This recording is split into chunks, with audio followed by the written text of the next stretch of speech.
Hello guys! ఇక్కడ shopping మాల్‌కొచ్చినప్పుడు ఒక ఆవిడని చూసి షాక్ అయ్యాననమాట. ఏంటంటే ఆవిడ నడవలేని పొజిషన్‌లో కూడా లిస్ట్ రాసేసుకొచ్చుకుంది. చక్కగా ఎలక్ట్రికల్ వీల్ చైర్ తీసుకుంది. తిరిగి ఆవిడకి కావాల్సినయి మొత్తం బాస్కెట్‌లో ఏసేసుకొని ఎళ్తుందనమాట.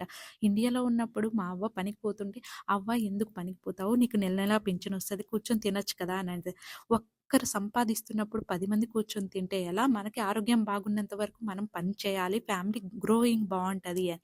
నాకు ఆ మాట విన్నప్పుడు ఈవిడ ఇంతే చెప్తదిలే చాదస్తం అనుకునేదాన్ని. కానీ ఇక్కడికొచ్చి చూసిన తర్వాత అది కరెక్ట్ అనిపిస్తుంది. ప్రతి ఒక్కరు ఇక్కడ పనులు చేసుకుంటారు. పనులు చేసుకుంటేనే ఫ్యామిలీ గ్రోయింగ్ బావుంటది. పెద్దలు ఏది చెప్పినా మన మంచి కోసమే కదా! ఇక్కడ ఈ సీడ్లు చూస్తున్నారు కదా! వీటిని బూస్టర్ సీడ్స్ అంటారు. ఆహ్, ఇవి మనం కార్‌లో ప్రయాణించేటప్పుడు చిన్న పిల్లలకి కన్ఫర్మ్‌గా ఈ సీట్లు ఉంటేనే అలో చేస్తారనమాట. మన కాళ్ళ మీద కూర్చోపెట్టుకుంటామంటే ఇక్కడ ఒప్పుకోరు. ఈ సీట్లు కన్ఫర్మ్‌గా సేఫ్ అండ్ సెక్యూర్‌గా ఒక సీట్‌లో కూర్చోబెట్టి పిల్లల్ని కూర్చోబెడతారు. అప్పుడే అలో చేస్తారు. వీడియో నచ్చిందా? Like and subscribe.